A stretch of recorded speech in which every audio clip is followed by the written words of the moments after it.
laukana Imamul Katsir muttadi'an, seperti ketika banyak tapi ahli bid'ah. Ahli bid'ah di sini adalah yang merubah syariat, tuntunan yang dibawa oleh Nabi Muhammad SAW. Dicontohkan seperti imamnya Mu'tazilah atau Khawarij. Dia menganggap paling benar, yang lain salah.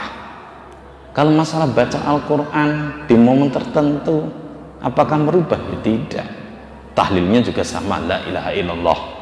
Tasbihnya juga sama, subhanallah. Tahmidnya juga sama, alhamdulillah. Nggak ada perubahan. Yang merubah tatanan, itu namanya bid'ah. Dan itu lebih baik sedikit tapi nggak ahli bid'ah. Au mu'taqidan ba'dil wajibat, atau meyakini sebagian sunnah menjadi wajib atau wajib menjadi sunnah, itu lebih baik sedikit. Atau gini, wa minha malau kana imamu qalil jam'i yubaddiru bis salat fi waqtil fadilah fa inna salata ma'u afdalu walidzalik yakunu as-salatu ma'al imami mustajili afdalu min salati ma'al imami ratib. Ketika imamnya sholat tepat waktu, sedangkan jamaah menunda-nunda akhir waktu, imamnya yang sedikit itu cari waktu fadilah, pokoknya suara adzan berkumandang sholat, itu lebih bagus daripada banyak tapi mundur-mundur. Atau seperti ini, law kana qalil jam'i laysa fi ardi subhatan wa katsirul jam'i bi khilafihi wassalamatu min dzalika aula. Atau tanah masjid itu syubhat, sedangkan di masjid sana sedikit tapi tanahnya diakui, maka lebih bagus jamaah di tanah yang tidak remang-remang. Itu bagus tuh.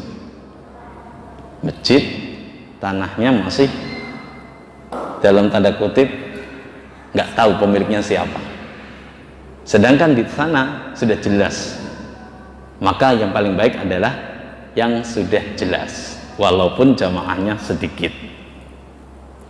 Atau gini, wa yundabu ayyukhaffafa imam lakin ma'al fi'lil ab'adi wal hay'ati illa ayardiya bitatwilihi mahsuruna. Disunnahkan untuk imam mempercepat gerakan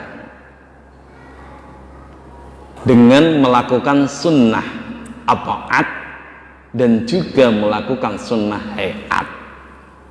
Tidak diperbolehkan untuk lama-lama kecuali kalau makmumnya ridho, rela apa yang dilakukan oleh Pak Imam.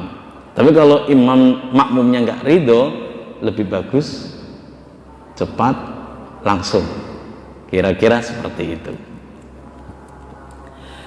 Bahkan dikatakan wa yukrahu at-tatwilu lil haqu akharun, dimakruhkan untuk memperpanjang sholat tersebut untuk menunggu orang lain, apalagi orang yang kita tunggu itu pilih-pilih, sangat makruh, tidak diperbolehkan.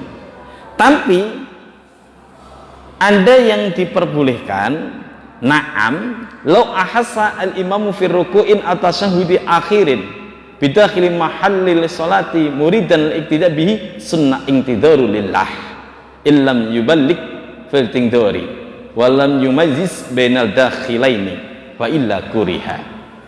Juga ada yang disunahkan bagi Pak Imam untuk menunggu pada posisi rukuk atau tasyahud awal. Ketika ada firasat orang yang mau ikut atau makmum kepada kita, tapi jangan dipilah-pilih, dan memang itu menunggu karena Allah, bukan karena nafsu, bukan karena ada ikatan, selama tidak ada perbedaan. Kalau nunggunya ada perbedaan, pilih-pilih, maka bisa hukumnya makruh. Wal jama'atu fil masjidi wa in qala jam'u afdalu minha fi ghairil masjidi kal baiti.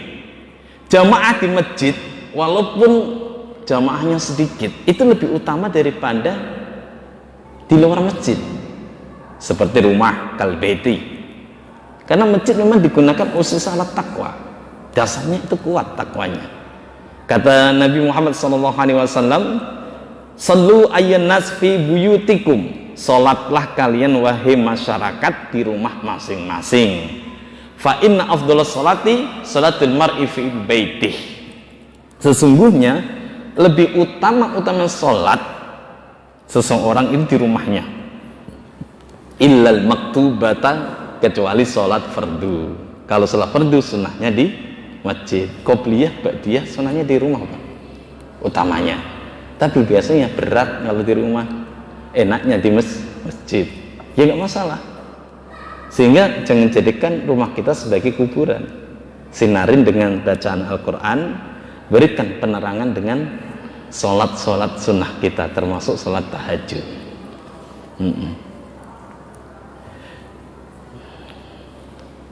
Karena masjid itu mustamilun ala syaraf, mengandung kemuliaan, wakasatil jamaah goliban, dan biasanya jamaahnya itu banyak daripada di rumah.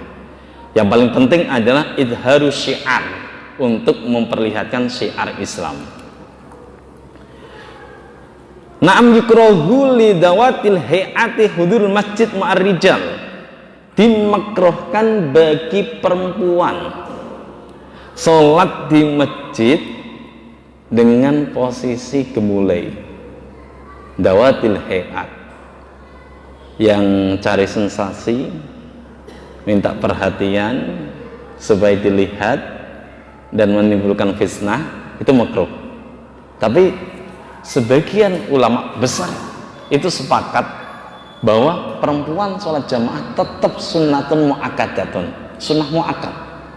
Hanya saja ketika ada perempuan yang cari sensasi tersebut, itu hukumnya sudah berbeda, makruh. Bila timbul keharaman, maka hukumnya juga haram. Seperti pakai jukensi masuk ke dalam masjid, bukannya kita jamaah tapi memandang perempuan tersebut, maka hukum tersebut bisa menjadi haram karena memperlihatkan auratnya. Sholat jamaahnya tetap sunnah, hanya saja kelakuannya itu yang bikin makruh. Lima fi sahihaini an Aisyata radhiyallahu anha annaha qalat law anna Rasulullah sallallahu alaihi wasallam ra'a ma ahdatsan nisa lamana'ahunna al-masjidah kama muni'as nisa'u bani Israil. Kalau Rasulullah sallallahu alaihi wasallam melihat apa yang dilakukan perempuan zaman-zaman modern, yang ketika itu bikin onar dengan kelakuan-kelakuan yang memikat lain jenisnya, maka pastinya Rasul juga akan mencegah perempuan tersebut untuk masuk ke masjid, seperti halnya dari kalangan perempuan-perempuan Bani Israel. Walima fidzalika min khaufil fitnah, karena timbul fitnah itu ya kayak gitu tadi. Masya Allah. Sehingga ada yang mengatakan wasolatul mar'ati fi baitiha afdalu minha fil masjid. Salatnya wanita itu lebih baik di rumahnya masing-masing daripada di masjid. Ini jangan nimbulin satu persepsi yang berbeda. Tetap sunnah mu'akkad bagi perempuan. Hanya saja sunnah mu'akkadnya itu di bawah dari status laki-laki. Seperti perempuan juga berlaku bagi khunsah, waria. Wa yu'maru as-sabiyyu bi hudur masjid wa jama'atis salat, dan disunnahkan lagi untuk anak-anak diperintahkan untuk mendatangi masjid jamaah supaya menjadi habit, kebiasaan untuk melakukan cinta berjamaah. Kecuali illa ayyakuna amrodan jamilan yuksha min khurujihi fitnah, kecuali kalau dia itu anak-anak yang ganteng juga menimbulkan fitnah, itu juga makruh. Fayakun kal mar'ah, maka statusnya seperti perempuan yang gemulai tadi. Wa tahsulu fadilatul jamaah bi salatihi fi baitihi bi zaujati aw nahwiha. Juga dapat fadilah sholat jamaah walaupun jenengan sholat sama istri, anak dan sebagainya. Di rumahnya juga terdapat. Bal tahsiluhu al jama'ata li ahli baiti afdalu. Tetapi tetap ya, jamaah di masjid itu lebih utama. Sedangkan sholat jamaah itu ada 4 pendapat. Bapak bisa lihat.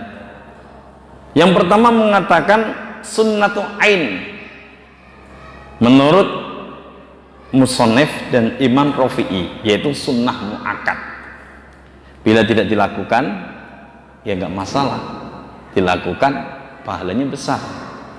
Yang kedua mengatakan sunnatu kifayatun, sunnatu kifayatin atau sunnah kifayat. Setiap orang dihukumi sunnah. Yang ketiga fardu ainin, yaitu wajib. Kalau tidak sholat jamaah hukumnya batal. Yang ketiga. Yang keempat wakilah fardu kifayatin. Menurut Imam Nawawi mengatakan sholat jamaah adalah fardu kifayat dengan dasar sabda Nabi Muhammad SAW, ma min sholatin fi qaryatin aw badwin la tuqamu fihil jamaah illa stahwada arimus syaiton. Tidak ada dari 3 perkampungan atau desa yang di dalamnya tidak dilakukan sholat jamaah, melainkan penduduk tersebut sudah dikuasai setan. Nunjukin bahwa itu hukumnya fardu kifayat. Kalau sebagian dari kita sudah melakukan, gugur sebagian yang lain. Lanjut Pak. Ini menurut Imam Nawawi.